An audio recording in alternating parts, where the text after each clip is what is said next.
ഓരോ തവണയും ഓരോ ഒളിമ്പിക്സിൽ, അതിപ്പോൾ ആദ്യത്തെ റിയോ ഒളിമ്പിക്സിന് മുതൽ ഇങ്ങോട്ട് ദൗർഭാഗ്യങ്ങൾ എന്നും ഉണ്ടായിരുന്നു. പക്ഷേ ഇത്തവണ നമ്മൾ സ്വർണം ഉറപ്പിച്ചതാണ്. സ്വർണം അല്ലെങ്കിൽ വെള്ളി എന്ന് മാത്രമേ ഉണ്ടായിരുന്നുള്ളൂ ചിന്ത. അവിടെ നിന്നാണ് ഒരു ഞെട്ടലിന്റെ രൂപത്തിൽ ഈ അയോഗ്യത വരുന്നത്. കാരണം പലതരത്തിലുള്ള അന്താരാഷ്ട്ര മത്സരങ്ങൾ ജയിച്ച് മെഡലുകൾ നേടിയിട്ടുള്ള ചാമ്പ്യനാണ് വിനേഷ്. അപ്പം സ്വാഭാവികമായും എങ്ങനെ ഈ ഭാരം ക്രമീകരിക്കണം, കുറയ്ക്കണം, അതിനെ കുറിച്ചൊക്കെ കൃത്യമായ ധാരണയും ഉണ്ടാകും. ശരിയാണ്, 53 കിലോ ആയിരുന്നു വിനേഷിന്റെ ഫോർമാറ്റ്. പക്ഷെ അവിടെ നിന്ന് 50ലേക്ക് വന്നിട്ട് കുറച്ച് നാളുകളായല്ലോ, കുറച്ച് വർഷങ്ങളായി. അപ്പോൾ എന്തുകൊണ്ട് ഈ വീഴ്ച എന്നുള്ള വലിയൊരു ചോദ്യമുണ്ട്.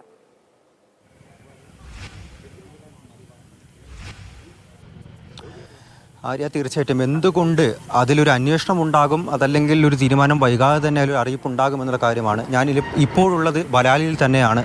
എനിക്ക് പുറകിലായിട്ട് കാണുന്നതാണ് മഹാവീർ സിംഗിൻ്റെ ആ ഒരു അഖാഡ, ആ സ്പോർട്സ് ട്രെയിനിങ് സെൻറ്റർ.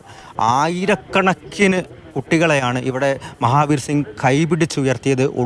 ഒളിമ്പിക്സ് അടക്കമുള്ള മത്സര ഇനങ്ങളിലേക്ക്, കായിക ഇനങ്ങളിലേക്ക് അദ്ദേഹത്തിൻ്റെ കൈപിടിച്ച് കൊണ്ടുവന്നതാണ്. ഇവിടെ ഒരുപാട് പേര് പഠിച്ച് വളർന്നതാണ്. നമ്മൾക്ക് എല്ലാവർക്കും അറിയാം, വിനേഷ് ഫോഗട്ട് മെഡൽ ആഗ്രഹിച്ചിരുന്നു, ആ മെഡൽ അവർ അർഹിച്ചതായിരുന്നു. പക്ഷേ നിർഭാഗ്യമെന്ന് പറയാം, അത് നമ്മുടെ കയ്യിൽ നിന്നും പോയി. ഒരുപാട് ആളുകൾ ഇങ്ങോട്ട് എത്തിയിരുന്നു.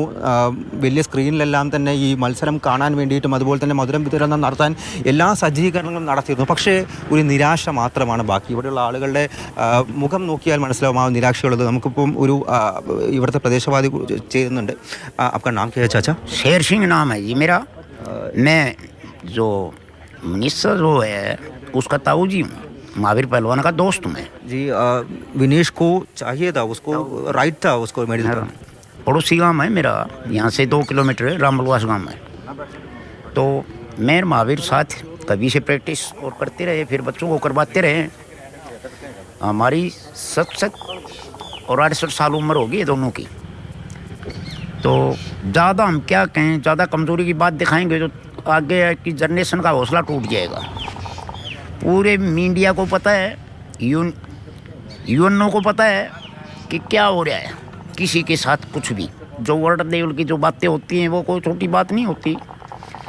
तो ये हिंदुस्तान का, वैसे हरियाणा, राजस्थान, पंजाब, दिल्ली, हमारे आज का दिन तीजों का त्यौहार था, जो माँ बहन बेटियों का झूल गालने का। हम आज ये सोच रहे थे, इंद्र भगवान भी खुश हो रहे हैं और हमारे यारे प्यारे भी आ रहे हैं, और आज हमारी बेटियाँ भी जीत के आके हिंदुस्तान का नाम कमाएगी। फिर भी നിർഭാഗ്യ हो गया चाचा, क्या कर सकता है।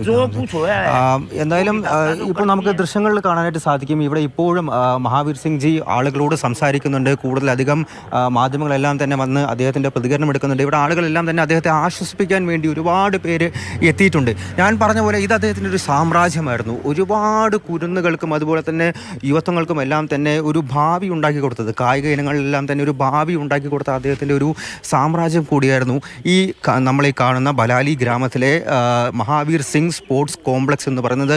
അനേകമായിരം വിദ്യാർത്ഥികളുടെ എത്തി പരിശീലനം നടത്തിയിരുന്നു. അതുപോലെ തന്നെയാണ് വിനേഷിൻ്റെയും പരിശീലകൻ കൂടിയായിരുന്നു അദ്ദേഹം. വിനേഷിൻ്റെ കൈപിടിച്ചുയർത്തിയത് ഈ വ്യക്തി കൂടിയായിരുന്നു. വിനേഷിൻ്റെ അച്ഛൻ്റെ സഹോദരൻ കൂടിയാണ് അദ്ദേഹം. വലിയ നിരാശയിൽ തന്നെയാണ്. ഒരു പക്ഷേ അദ്ദേഹം വിനേഷിൻ്റെ ഒപ്പം ഉണ്ടായിരുന്നെങ്കിൽ ചിലപ്പോൾ എന്താണ് കാര്യമെന്ന് അറിയാൻ സാധിക്കുമായിരുന്നു.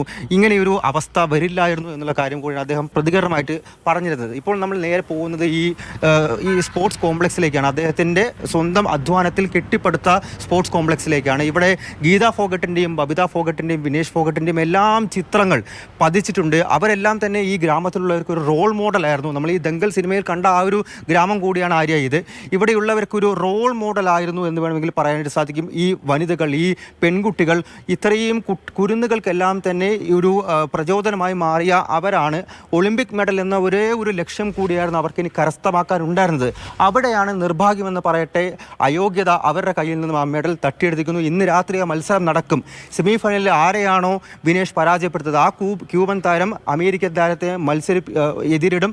ആ മത്സരം നടക്കും. പക്ഷേ ഒരു കണ്ണീരോടെയായിരിക്കും ഈ ഗ്രാമവാസികൾ ആ മത്സരം കാണുകയാണെങ്കിൽ പോലും കാണുക. വിനേഷ് അർഹിച്ചിരുന്ന മെഡലായിരുന്നു അത്, പക്ഷേ കയ്യിൽ നിന്നും പോയി. അതിൻ്റെ കാര്യകാരണങ്ങളിലേക്കെല്ലാം തന്നെ വരണം. അത് പിന്നീട് ഒളിമ്പിക്സ് അസോസിയേഷനും എല്ലാം തന്നെ ചർച്ച ചെയ്യും, അന്വേഷണം നടത്തും, എല്ലാം നമുക്ക് വിശ്വസിക്കാം. എന്തായാലും ഈ കാണുന്ന ഈ സാമ്രാജ്യം അതെല്ലാം വിനേഷിൻ്റെ സുരേഷിൻ്റെ ആയിരുന്നു, മഹാവീർ സിംഗിൻ്റെ ആയിരുന്നു, ബബിതയുടെ ആയിരുന്നു, ഗീതയുടെ ആയിരുന്നു. അവർ ഇപ്പോഴും വലിയ പ്രചോദനമാണ് ഈ നാട്ടുകാർക്ക്. കാരണം ഒരു മെഡൽ, അതും ഒളിമ്പിക്സ് മെഡൽ എന്ന് പറയുന്നത് ഈ കൊച്ചു ഗ്രാമത്തെ സംബന്ധിച്ച് എത്രത്തോളം വലുതാണ് എന്നുള്ളത് നമുക്കൊക്കെ സങ്കല്പിക്കാനാവുന്നതിലും അപ്പുറമാണ് ആര്യ.